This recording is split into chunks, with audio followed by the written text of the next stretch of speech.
कौन बनेगा नेता। नगर निगम के चुनाव पास आने वाले थे। पूरे कानपुर शहर में टिकट को लेकर मारामारी शुरू थी, लेकिन सबसे ज्यादा चर्चा में वार्ड नंबर 40 की सीट थी। वो इसलिए क्योंकि इस बार वहां की सीट महिला के लिए आरक्षित थी। अब सवाल ये था कि चुनाव लड़ेगा कौन। इससे पहले ठाकुर साहब वहां से पार्षद थे और इस बार उन्होंने अपनी पत्नी सीमा ठाकुर को टिकट दिलवाई और ठाकुर साहब की शान के कारण सीमा जी ने 20,000 वोटों से चुनाव जीत लिया।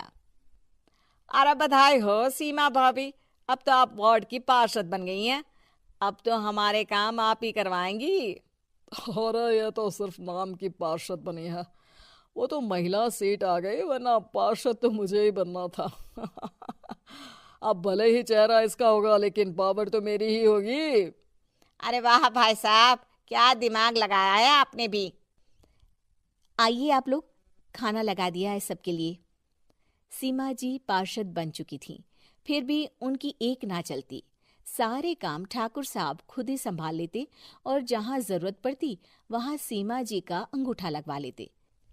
सीमा जी ज्यादा पढ़ी लिखी भी नहीं थी। एक दिन ठाकुर साहब और सीमा एक प्रोग्राम में जाते हैं। अरे ठाकुर साहब, आप आ गए। ओहो, पार्षद मैडम भी आ गई हैं। स्वागत है आप दोनों का। लगता है हमारे पार्षद फंड का सही इस्तेमाल हो रहा है। चलिए अब उद्घाटन करते हैं। ये लीजिए ठाकुर साहब कैची, आप ही सबसे पहले प्रवेश कीजिए। सब लोग आगे निकल जाते हैं और सीमा जी पार्षद होने के बावजूद भी पीछे खड़ी रह जाती हैं। वो देखती हैं कि वेलकम बोर्ड पर उनका नाम है, लेकिन महिला होने के कारण कोई उनका सम्मान नहीं कर रहा। अगले दिन एक आदमी उनके घर आता है। अरे ठाकुर साहब नमस्कार। कल ना हम नोटिस किए कि हमारा घर तो अवैध है और नगर निगम वाले उसे तोड़ने आ रहे हैं। अरे कुछ कीजिए ना ठाकुर साहब। देखो भाई, मैं तो ज्यादा कुछ कर नहीं सकता, पर अगर तुम सबकी जेब गर्म कर दो तो कुछ हो सकता है। कुल मिलाकर 4 लाख लगेंगे। अरे 4 लाख ठाकुर साहब? अरे भाई, मैं अपने लिए नहीं मांग रहा हूँ। दरोगा है, इंजीनियर बाबू है, बड़े साहब है, सबको देना पड़ता है ना थोड़ा थोड़ा। बोलो है मंजूर?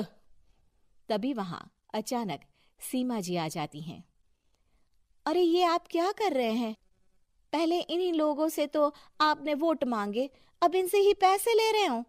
अरे चुप रहो तुम। तुम्हारा काम है सिर्फ अंगूठा लगाना, तुम वही किया करो। मुझे दूसरे काम तुम मत सिखाओ, समझी? और तुम ना जाओ, अब पैसे लेकर आओ, वरना जेसीबी किसी भी वक्त आती होगी। सब कुछ ऐसे ही चलते रहता है। एक दिन सीमा जी और ठाकुर साहब को एक लोकल मीटिंग में बुलाया जाता है। वहां पर कई और अधिकारी लोग भी मौजूद रहते हैं। अब मैं चाहूंगा कि ठाकुर साहब हमारे बीच 2 शब्द कहें। मेरे प्यारे भाइयों और बहनों, आज मेरा सौभाग्य है कि मैं आप सबकी सेवा दिन रात कर पा रहा हूँ। आपने मेरी पत्नी को भारी मतों से जिताया है, इसलिए मैं आप सभी का शुक्रगुजार हूँ। मैं आप सबसे वादा करता हूँ कि हमेशा की तरह हमारे वार्ड में किसी को कोई तकलीफ नहीं आने दूंगा। सभी लोग तालियां बजाने लगते हैं। अब मैं माननीय पार्षद मैडम को स्टेज पे बुलाना चाहूंगा। अपने नाम को बुलाया सुनकर सीमा जी एकदम चौंक जाती है। उन्हें बिल्कुल उम्मीद नहीं थी कि इतनी बड़ी जगह उन्हें मंच पर बुलाया जाएगा। जैसे तैसे वो मंच पर चढ़ती हैं। ऊपर जाते ही सीमा जी को सारी पुरानी बातें याद आ जाती हैं कि किस तरह उनके पति उन्हें कभी भी आगे बढ़ने नहीं देते और उनके नाम से गलत काम करते हैं। वो बोलने लगती हैं। मैं आपके वार्ड की पार्षद सीमा हूं। आप में से बहुत कम लोग ही मुझे जानते होंगे, क्योंकि इससे पहले मुझे कभी ऐसा मौका ही नहीं मिला।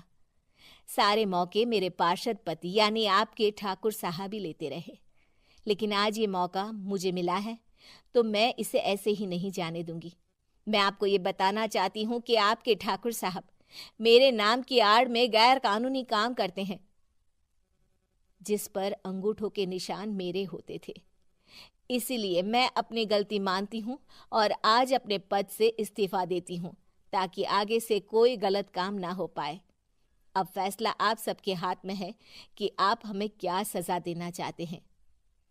सीमा जी की बातें सुनकर ठाकुर साहब के चेहरे का रंग उड़ जाता है और वो शर्म से मुंह नीचा करके वहां से चले जाते हैं और पद से इस्तीफा देकर ही सही सीमा जी अपने आप में आत्मविश्वास महसूस करती हैं।